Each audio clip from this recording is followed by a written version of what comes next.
Vision, and today we are looking at a matter that touches every Lagos resident at some point, and that is the persistent landlord and tenant crisis. I know a lot of people can relate, to this topic.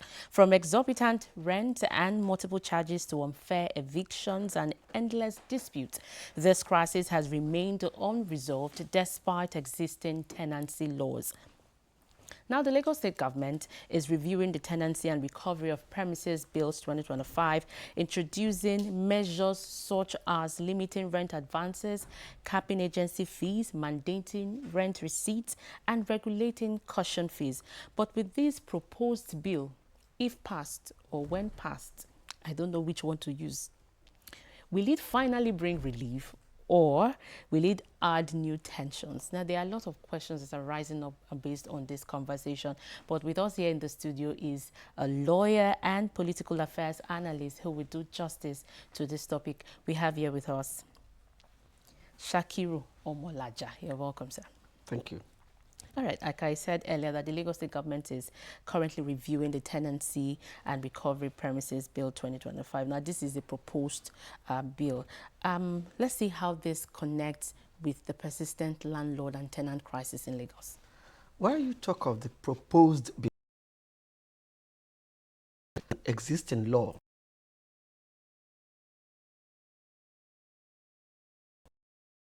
that is being proposed as an amendment, ostensibly with some new additions, innovations, and inputs.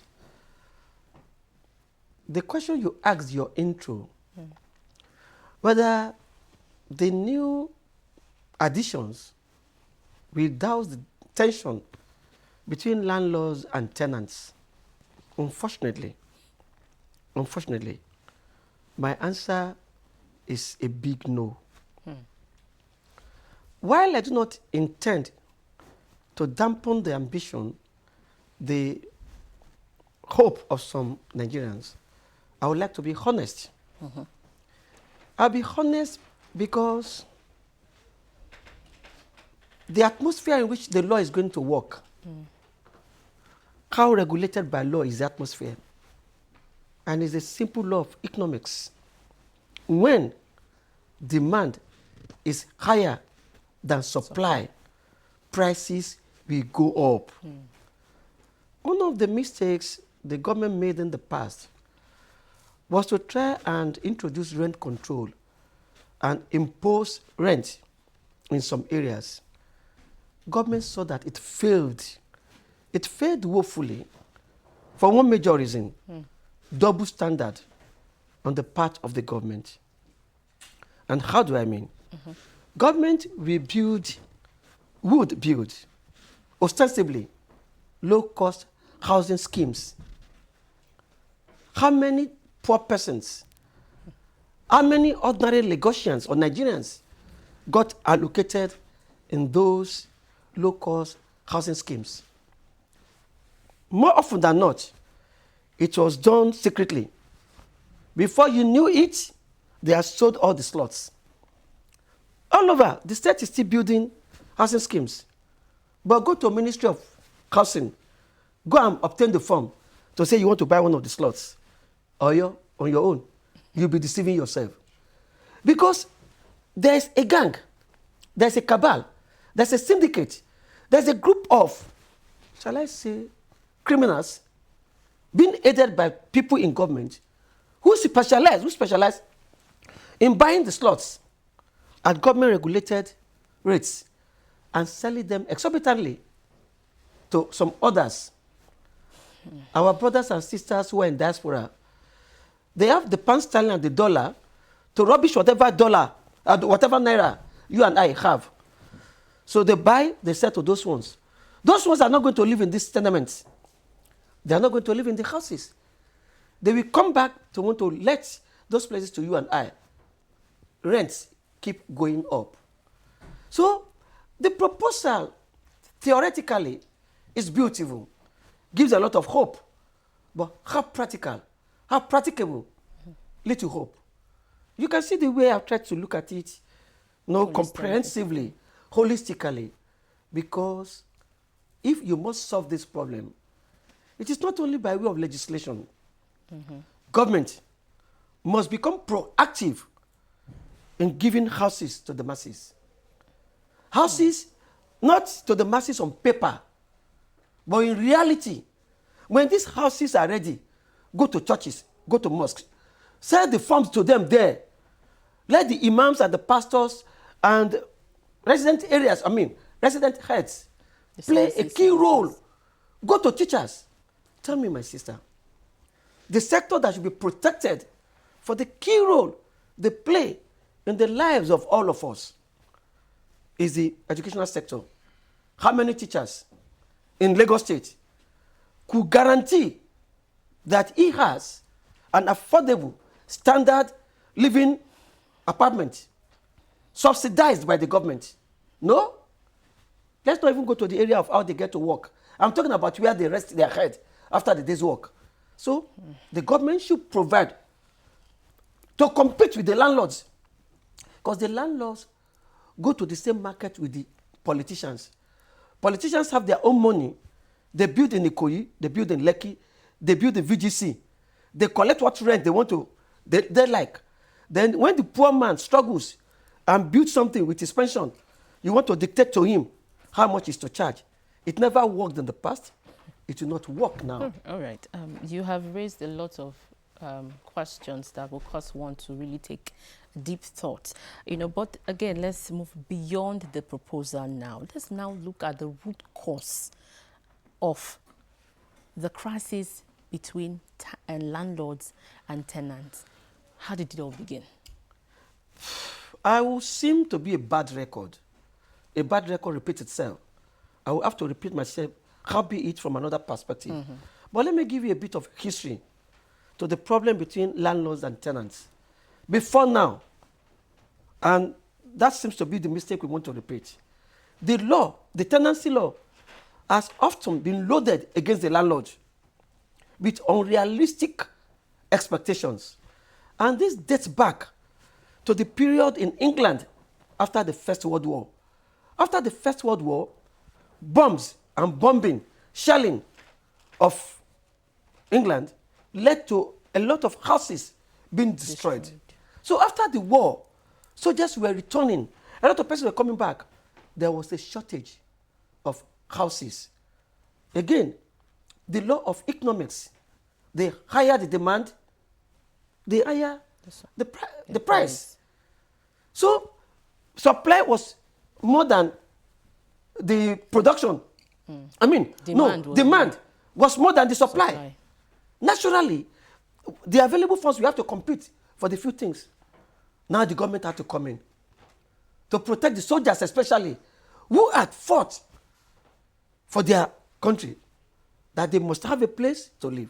Though they introduced rent control, which they kept modifying up to today.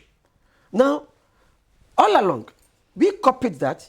Most states, most countries copied the fact that tenants are more in number. They are not as strong as landlords. And today that we are dealing with democracies, which is a game of number, the poor ones are more than the rich ones. The government pretentiously, I say pretentiously, pretending to love the proletariat, the commoners, now say, especially when they'll be voting, when elections will be coming, say we are going to fight for the poor, we must bring down rent. They now want to control landlords, not to increase and whatever. Yes, good, very, very good, salutary, enviable. The question is, how practicable? I'll give you an example all of us can understand. A government came in a little over 2 years ago, and the price of petrol moved from less than 200 naira to over 1,000 naira. The poor man who built his house and was collecting maybe 150,000 per annum, and with the 150,000 per annum, before the astronomical increase to everything, he could still feed himself, having retired. Then everything skyrocketed. You still expect him to collect the same rent.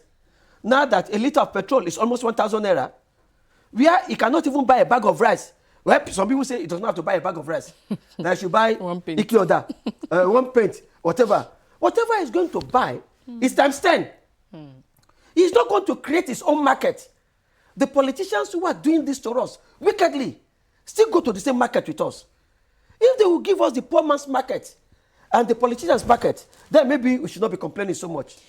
Okay. So that is the problem. I said I was going to repeat myself. The problem lies squarely with the government. The government should provide workable, achievable, popular housing schemes that not only the rich ones buy. Tell me of any housing scheme that is not in the millions. How many houses have you given to teachers? So this is the way we should look at it. Okay, I hear you speaking in favor of the landlords now, but now let's look at the exploitative practices of these landlords. You just increase the rent anyhow. Some, I even heard a story, was it 2 weeks ago? He just entered, he has not even completed 1 year. They already told him they're increasing the rent. So let's look at these exploitative practices and how it's also fueling the crisis between landlord and tenants. Good thing. The law that has been introduced, I keep saying, is very good on paper. Some landlords, yes, can be dealt with if and only if the affected tenants know their rights and they are willing to fight for their rights. Right? Now, in the new law that has been proposed, before the 2015 law, it was pegged to 20%.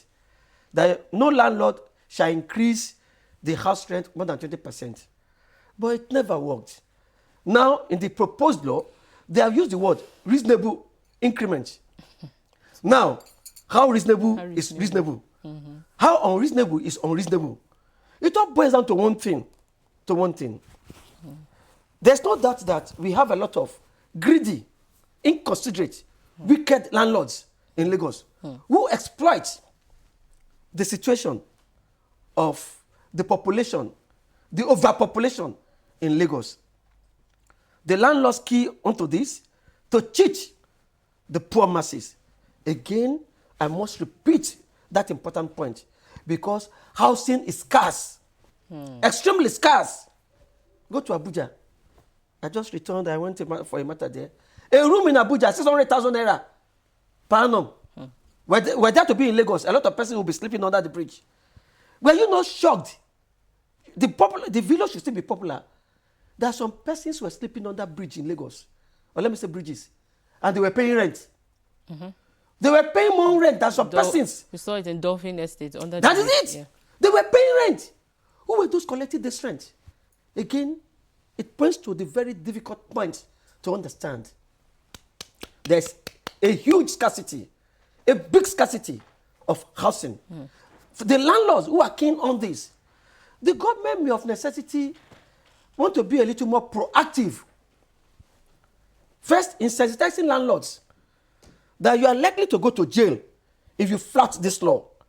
And then make examples of some recalcitrant landlords, some very difficult persons. Now, I have done this program in some other media. Some will say it's not so much the fault of the landlords, that it is the agents. I was going to come there. That is the agents. But let's not deceive ourselves. If you were to be a landlord, you are well educated, and you say, I am giving out my duplex for 3 million naira. And an agent say, no, give it for 5 million naira. Will it dictate to you? No, it will not dictate to you. It's not so much the agents. It's just like the Agbero at our bus stops. The situation of the Agbero is not the same thing with the agents, because the Agberos, they are a gang, they are a cabal. It is a particular bus may leave the station now, may leave the bus stop, carrying 50 naira. When they see the huge crowd, Agbero will come and say 200 naira. The poor persons have no say. Even the driver has no say. Where you will not blame the agency is that some landlords themselves are very, very greedy and they are inconsiderate. Like the example you gave, that a person got into a house and even before the first rent, they are proposing, I think you said 2 weeks, or that is not possible. No, not 2 weeks. He has stayed like 5 months. Yes. And they're proposing an increase. No, it cannot be increased for that current term. Are you with me? And then part of the problem is that tenants do not learn to sign agreements before they pack into a house, to look at the terms. Because in every standard tenancy agreement, there is a proviso, a provision, a major clause for rent increment, which the landlord will put. I will increase this rent either every 2 years or as may be mutually agreed to by both the landlord and the tenant. But people do not know this. Look, education is power. Knowledge is power. Being well informed is important. But as we say this, tell me that tenant who has the courage to fight his landlord. As an accommodation now, he's paying, let's say, 200,000 per annum. The man, either for good or bad reason, is threatening to eject him if he does not pay the new proposed rent, either reasonable or reasonable. A bird in hand is worth two in the bush. If he were to leave that present accommodation to look for another one, it is most likely to be costlier. Of course. He's not going to pay just that rent. All over, he's going to pay all over agency agreement, caution fee, and everything. What do they pay? So the appeal now will now be to landlords. See, a lot of persons, if they were to have the opportunity to bring their father's property to Lagos, they be living in mansions. But unfortunately, Ogbele, Okole, Omurajo, people who have houses cannot carry these houses with them when they are traveling. That's the reason why some persons find themselves here. Some just to work and go back home. It is where we must now come in with government active input, not just legislation. Legislation alone cannot do it. There must be. What alternative are you giving to people? What alternative? As I got here now, I saw some offices in containers, standard, beautiful. Some of these promos that some dubious persons are doing. Come and buy one land, I'll take 2 plots. Come and buy 3 plots, I'll take 5 plots. Very, very dubious. Why can't government honestly acquire some of these lands, do the landscaping, do the perimeter, whatever, and then tell people, give mortgage. Europe, America, the reason why they are better than we are, to some extent, because even in America and London and some other European countries, you have homeless people. Let nobody deceive us that America is El Dorado. If you were to see the problem of drug addiction and homelessness in America, you don't want your enemy to go there. Our children are just being deceived as to how they paint, the beauty, the freedom of America is not totally true. So we still must say, from the federal government to state government to local governments, they must do more to provide affordable housing to the citizenry. They need our votes. As I talk to you, even though I am a beneficiary of some of these rent increments, the day I noticed on my street, that a room and a parlor in Ikorodu, a room and a parlor, self-contained, was costing as much as 400,000 naira. I became afraid. They are beginning to charge more than 1 million naira for a 3-bedroom flat. And I ask, where are people getting the money in an era of 70,000 minimum wage? We better be careful what we say. Now, if somebody collects 70,000 minimum wage, some glorified civil servants, their salary is not up to 200,000, 250. The house rent alone is more than 300. How are we surviving? Eat. The children will eat. They will do other things. How are they surviving? And you want to talk about corruption only in big places. I should be careful what I say. All right. This is one sensitive and interesting conversation. Again, I have, reading some stuff online. So some landlords are now shifting to short-let apartments, Airbnb, because they are looking for a way out, because it's seeming like this bill might not favor landlords. How do you think this will also impact on the common man? We are all victims. Let them do whatever nonsense they want to do. I mean the landlords, you can be sure that Lagosians will not sleep under bridges. You know, the Igbos have a proverb. They called one bird Eneke, the hunter and the bird. When the bird learns to fly without patching, the hunter will learn to shoot without missing. What are we saying? The more difficulties they create, I mean landlords, the more tenants begin to adjust. Until sometime past, no, in the recent past, I didn't know there was a scheme in Lagos where people were sharing flats. You know, this is what I mean. You just hear that somebody was living in a 3-bedroom flat. Now lie, oh. Yeah. He's only using only one room in that flat. Oh. Flatmates. The flatmates. They have common parlor. There are one kitchen. There may be, in fact, some so-called 3-bedroom flats in this Lagos, like some useless houses in England, they have only one toilet. Can you believe it? How can you have a 3-bedroom flat with only one toilet? They share these facilities. That is the situation you are having now. Like students in school, tenants will begin to converge, to come together, to pool their resources. If it comes too costly, especially the young ones, let's be flatmates. Is it not to sleep and go to work? And there will come a time, and I think it's beginning to happen in Abuja, rents are falling. Rents are falling. And remember that these landlords cannot live in these apartments themselves. They need the income. Let the government, at least for goodness sake, let the government crash the price of cement. Because as you are trying to blame the landlords, for goodness sake, ask what is the input of the government in controlling the price of building materials. I was going to ask that. How much is a ton of iron now? 16 mm, 12 mm, 10 mm. Cement, before this present government, cement was roving around 4,500. Now it's over 10,000 naira. We must have a very honest discussion. Why is it only one particular gentleman? We have Dangote, we have Bua. Why can't we have more cement factories? There was a gentleman who said he wanted to crash the price of cement. But the middlemen will come and buy at a particular price. They will buy less than 5,000. They will now go and sell at 8,000. He wanted to compete with a particular brand to bring the price down. But middlemen were destroying it. Just like you are saying, agents. So many things are wrong with this country. With you and I. Because some of us, I don't know.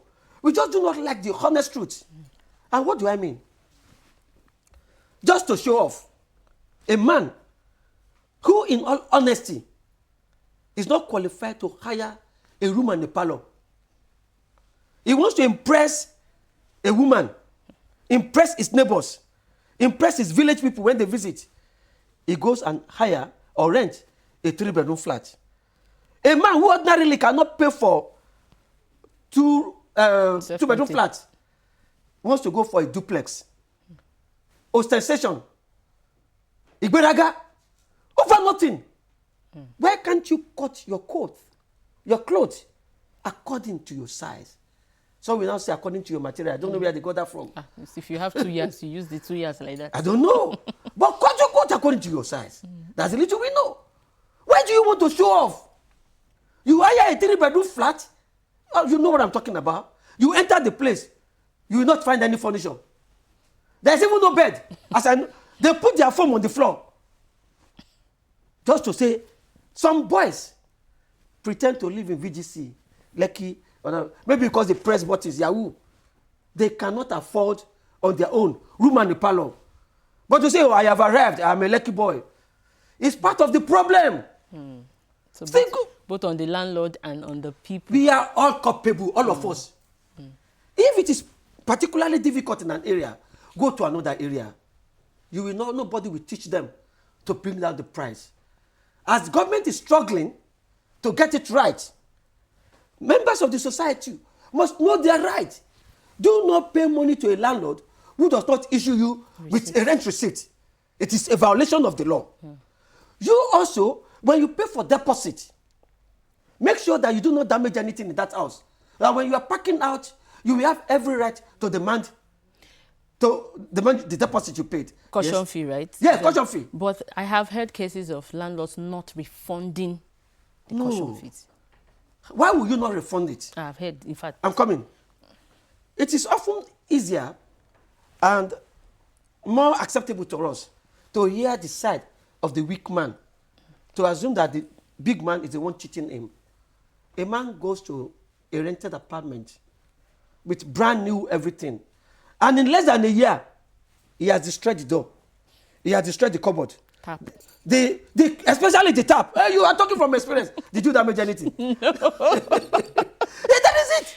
He has destroyed the cupboard. He has destroyed the tap. He has broken the shower, and he expects the landlord to come and replace all this. He has broken the toilet seat. The wardrobe has become scattered. And you know, when you have a properly made tenancy agreement, the landlord has the right under the law for periodic inspection of the apartment let. But after having given you a good enough notice, nothing less than 48 hours, I would like to come and see and inspect your apartment. If there are things we can work, we can repair. And I would like to say this to tenants. Let tenants begin to learn that one day they will become landlords.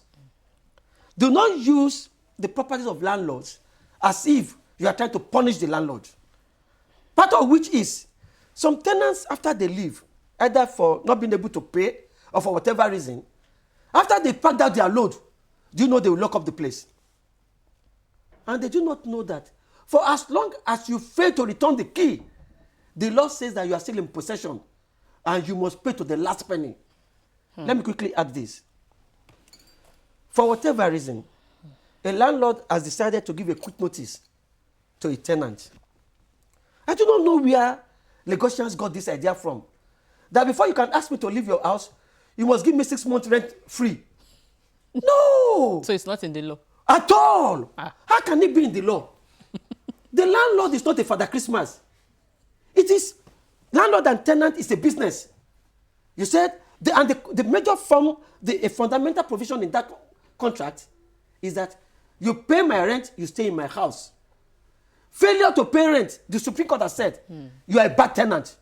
Even if every day you give malu, meat, fish, everything to the landlord, and you fail to pay your rent, as far as the law is concerned, you're a bad tenant. It is a fundamental condition for you to be able to stay in a landlord's house. You must pay his rent and keep other covenants. Other covenants like keeping the environment clean, cooperating with other tenants.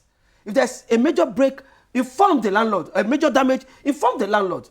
Do not go and break a man's house. A man rents a 2-bedroom flat. Before you know it, because there's an extension in front of the house, he has built another addition because the landlord is not living there. And then when you are now asked to go, you want to break everything and damage it. You see, it is complicated. We all need humanity. We all need a good conscience. For goodness sake, I've been a tenant myself. Some tenants, when you live with them, they want to enjoy everything without contributing anything. Some tenants, they use a landlord's place as if it were their father's own, believing that one day they will have their own. Yours truly, Shakir Omolaya, this your friend here, my humble self. I once lived in an apartment where there were 12 tenants, 2-bedroom flat, all of us. Then we had only one source of water, not even a borehole. It was Konga well. Our pumping machine always breaking down. Let me boast. Maybe people can learn from me. What I know about pumping machine today, without being a pumping machine seller or dealer, man, you can't teach me. You can't teach me. I learned from being selfless. Because you can imagine 12 flats on only one pumping machine. We were always having problems. Then I would volunteer to repair, to do this, to make sure that we did not suffer. The lady now said one day, and this man will be behaving as if this is his father's house. I felt hot. Then I key on to that abuse, that insult. Silently, I looked up to the Lord. Lord, give me my own place where I can walk water, give people to water. And before I knew it, earlier, faster than I expected, I bought land in the same area. And now today, I live in my own house where, when it is possible, I give water to people. What am I saying to you? It's not just law now. It is spiritual. Whatever you sow, you will reap.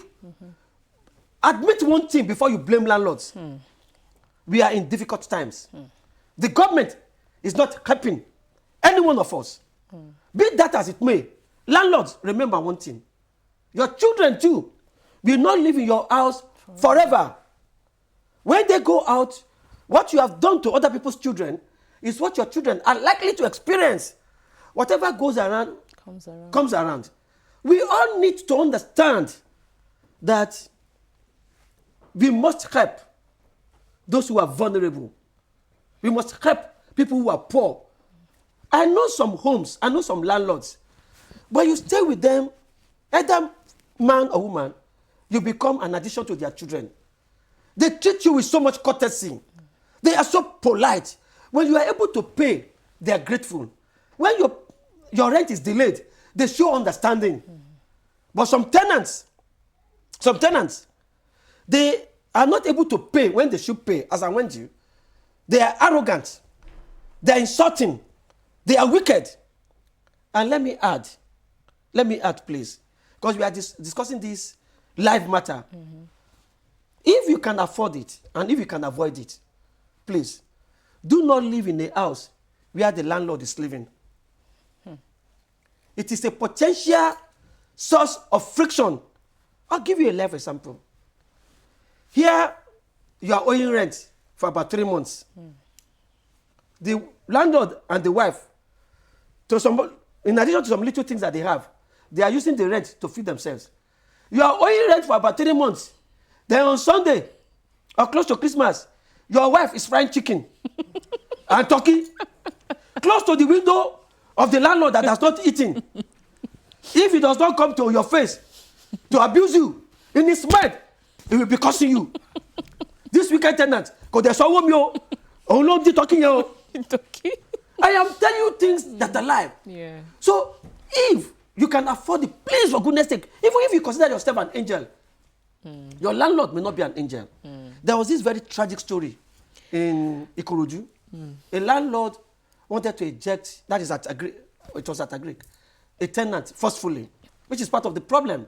When you want to eject a tenant, don't use policemen, don't use OPC, don't use court boys. The man went to go and hire court boys. He wanted to show that he was a macho man too. One of the court boys, when he was coming, he had the gun. The landlord did not know. In the process, before they knew it, he shot the tenant. The tenant died. The next thing, they set the house ablaze. Landlord arrested, prison. I don't know whether you get it. It is a volatile matter that we are discussing. We need a lot of patience. When a tenant locks up your property, go and look for a good lawyer to help you open it. But I must put a caveat. Okay. The lawyer will have to go to court. I want to say this publicly. Please do not misunderstand me. If a wicked tenant has locked up your property and you are sure, Nigerians, take this from me, and I take absolute responsibility for what I'm saying now. If you are sure that the apartment is empty, maybe he leaves one broken table, one broken chair bell, because he wants to continue to punish you, then go and open that place. Don't go to any useless court that where you're going to spend about 3 months paying lawyers or whatever that you want to do first open. The law does not expect you to be stupid. The man has locked the place, he has packed the note. In fact, it was in your present that he's taking this note and he's owing you money. And he has refused to drop the key. The law expects you to reduce your own loss. It is practical sense.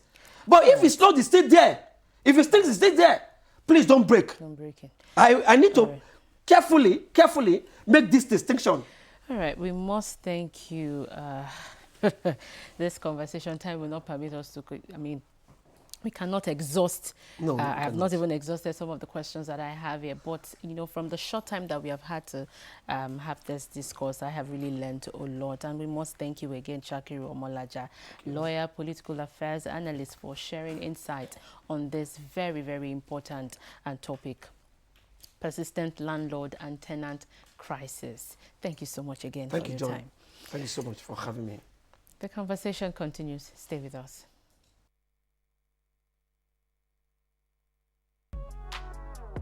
The views expressed on this program do not represent that of the producer, management of Lagos Television, or the Lagos State Government.